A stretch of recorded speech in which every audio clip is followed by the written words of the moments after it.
Ok, đầu tiên cho nhóm mình gửi lời xin lỗi đến cô và các bạn, tại vì nhóm mình là nhóm thuyết trình đầu tiên thì tụi mình nghĩ tụi mình là nhóm 1 nhưng thực ra tụi mình là nhóm 6. Rất mong cô và các bạn bỏ qua cái thông cảm và bỏ qua cái sai sót này. Okay. Thank you. So hello everyone, how are you today? My name is Viên and I'm from group number 6. I would like to talk about WTO case 31. But first, let me introduce the member in my team. There are 4 people: Hiểu Sang, Khoa Thi, Kim Linh, and me, Thanh Nguyên. Okay, now let's get started. Case 31, Japan alcoholic beverage case. Now, I would like to ask a student one question. Have you heard about this case or read the report before?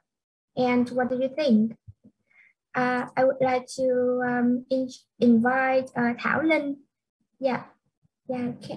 Could you help me answer my question? Have you had this case? And I have read this case. This case about the discriminate of Japanese about the imported like soju and another the soju and another imported liquor of Canada and another country. I don't remember, sorry. Yeah, it's okay. So what do you think?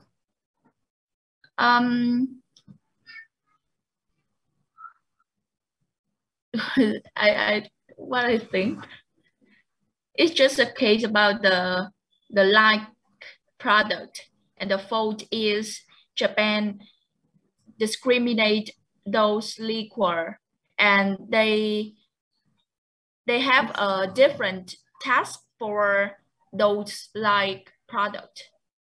So this unfair for another party to have the imported liquor to Japan. Yes, that's right. Thank you. Yes.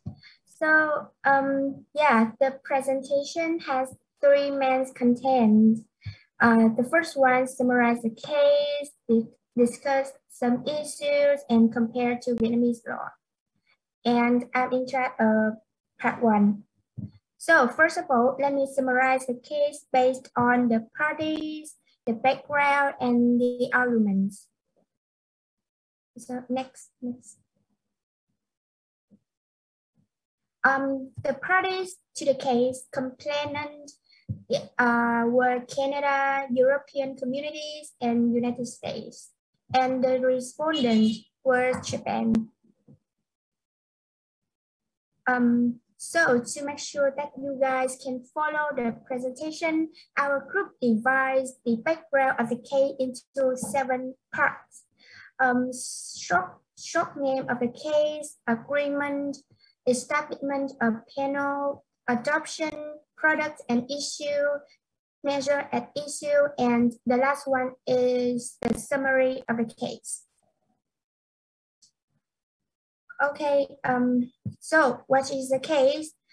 Short name, Japan alcoholic beverage number 2, agreement based on GATT Article 3, establishment were on September 27, 1995, and the adoption were on the first day of November 1996.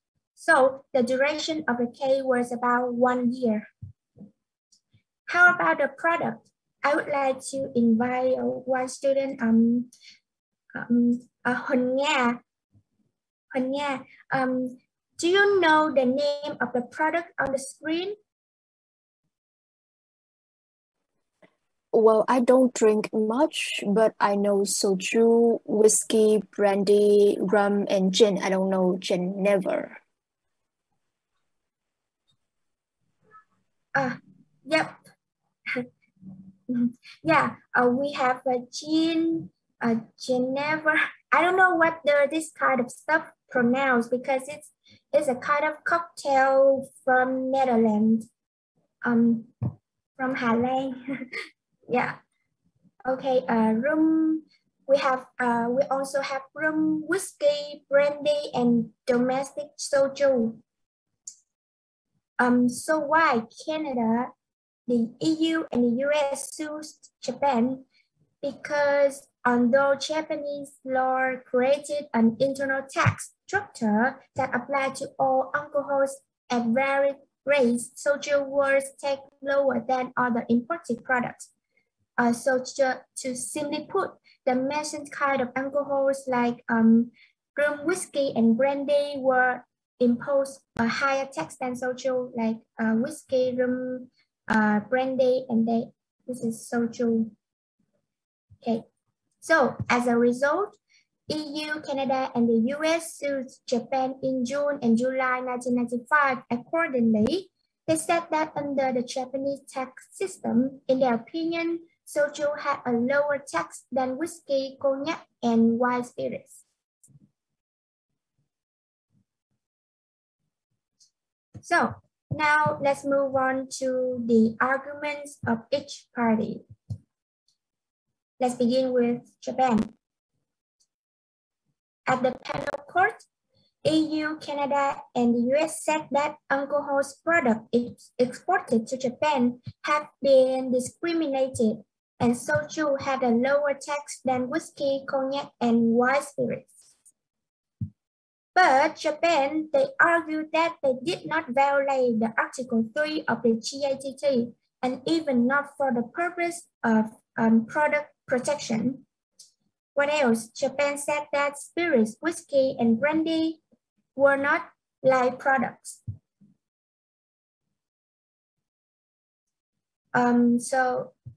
So after that, at the appellate court, I'm sorry, it's too many words, but I would love to summarize it to you.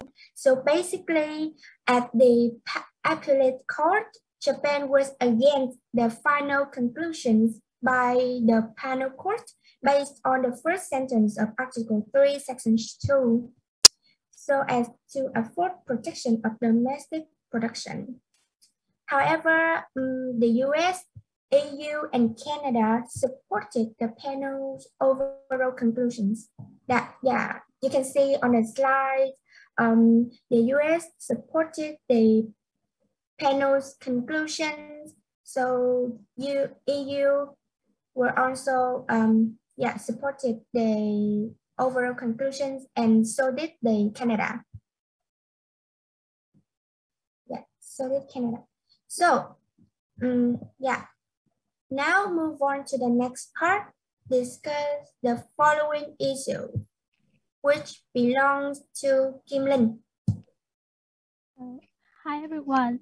In my part, we will analyze the issue of light products in general and this case.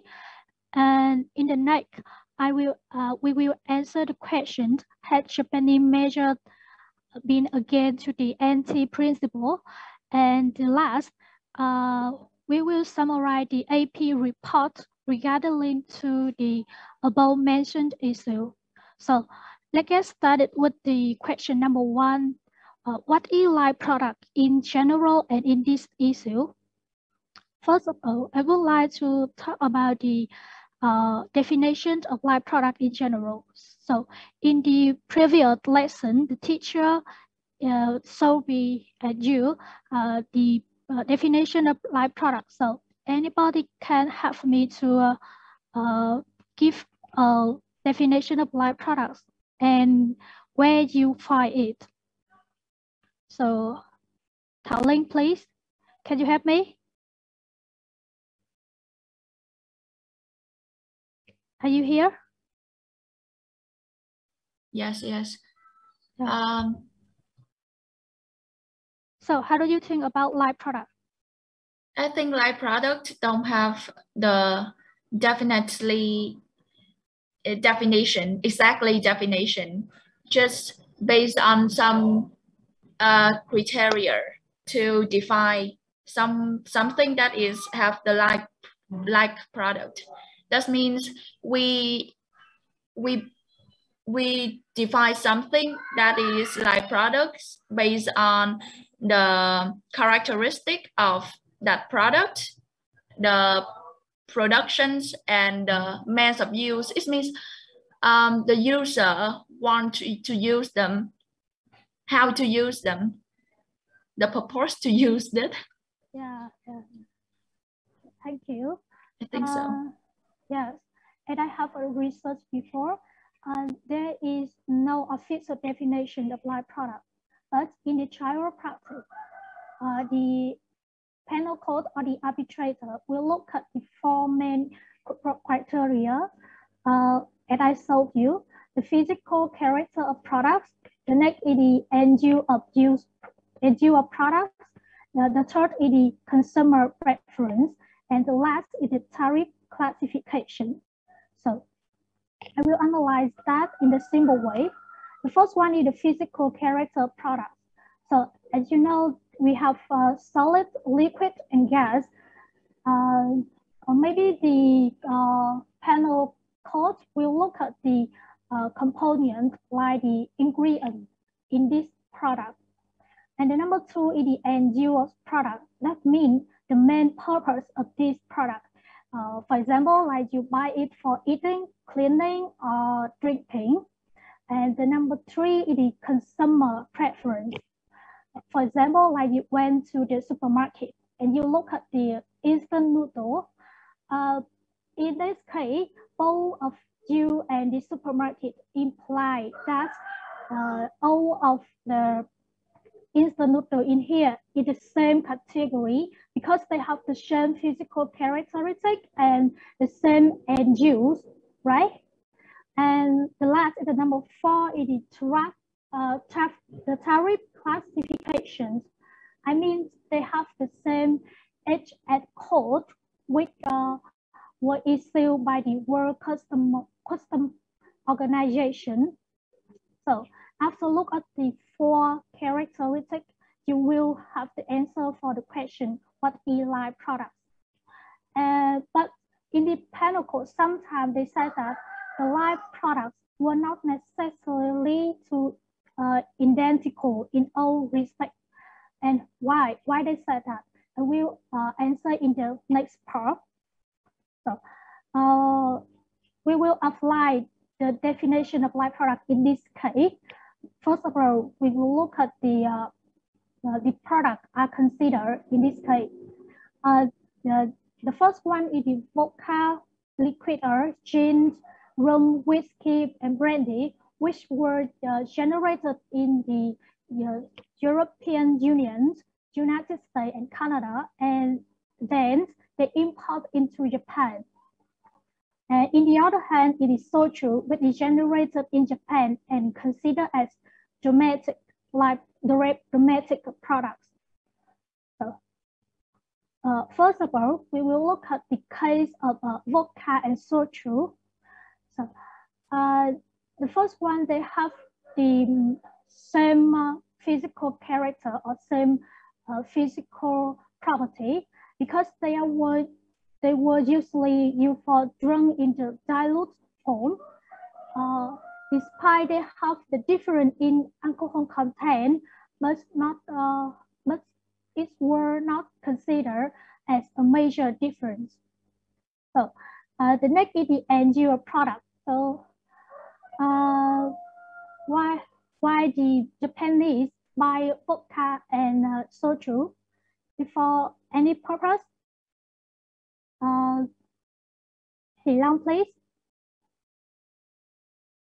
Are you here? So, I think he's not here. Ngọc Mai, please.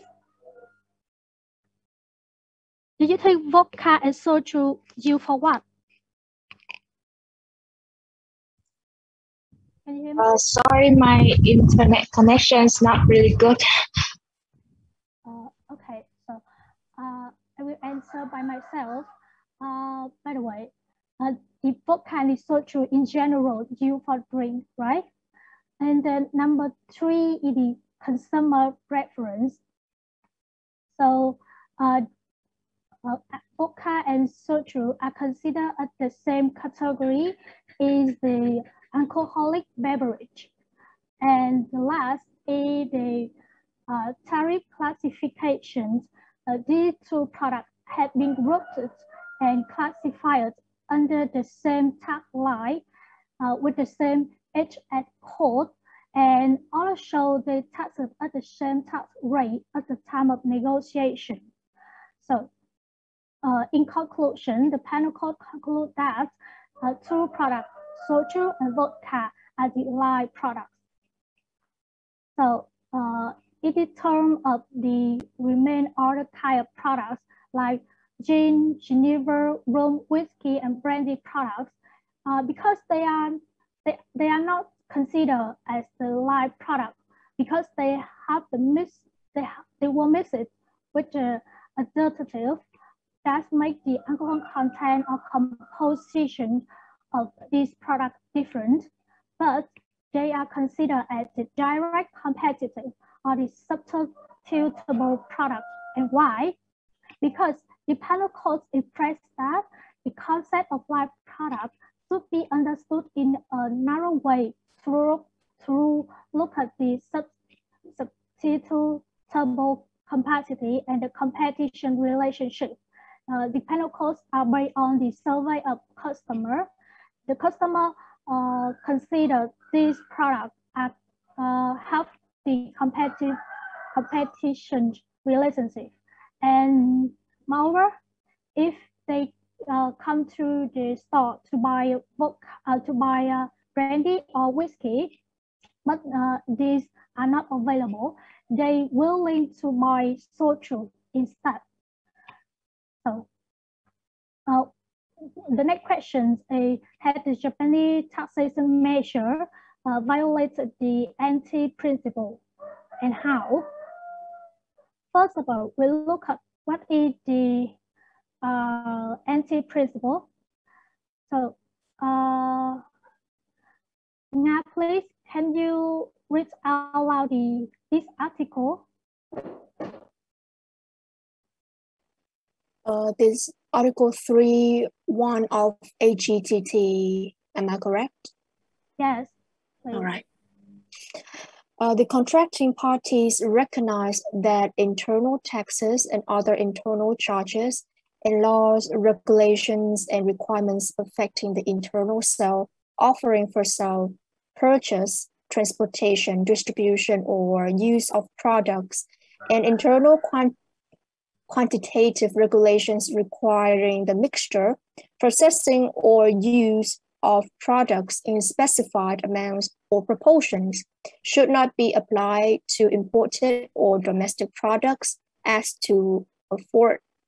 so as to afford protection to domestic production. Yes, that's true. In a simple way, you can understand that the member of WTO be banned to apply the internal tax and other manner to in order to afford the protection to domestic products. Yeah, I would like to analyze the internal tax. Here is the tax on the products or any charges or any other charges. The other manner here is the law or the regulations that are affecting to the internal sale or the offering for sale. So you can notice that.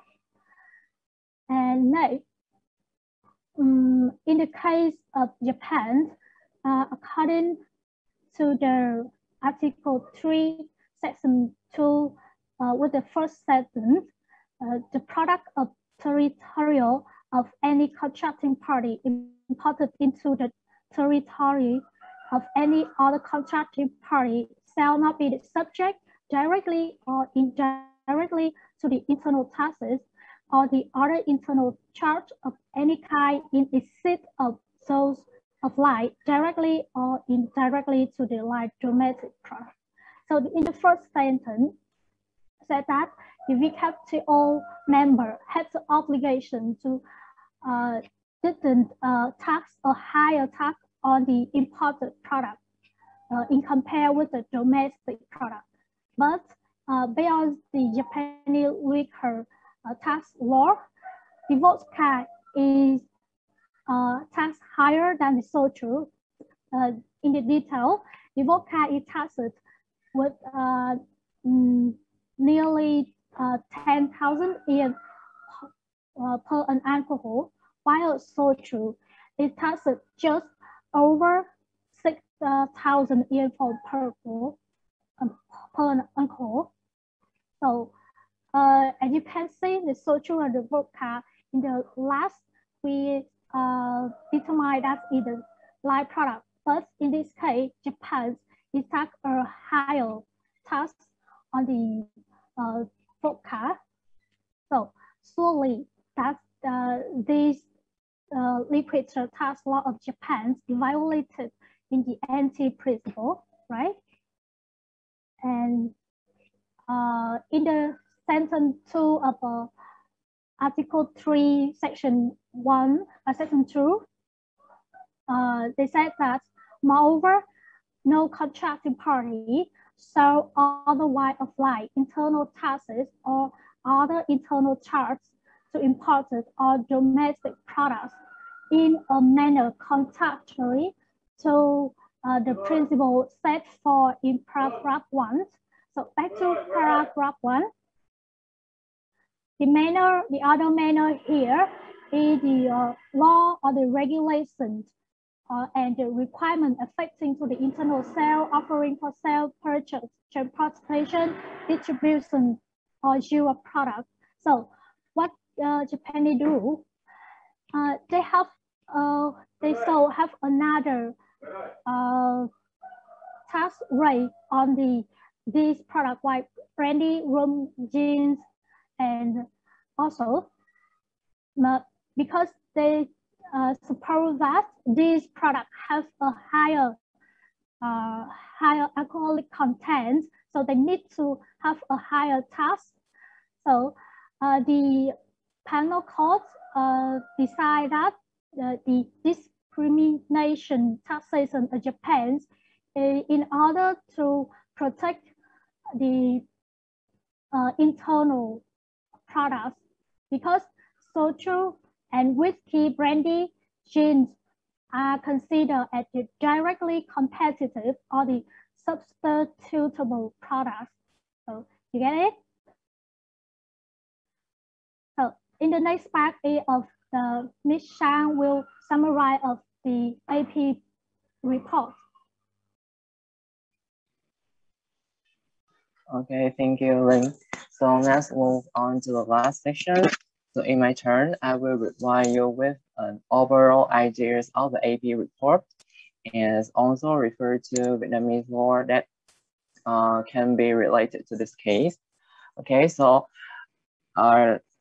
in the AP report, so there are two main points that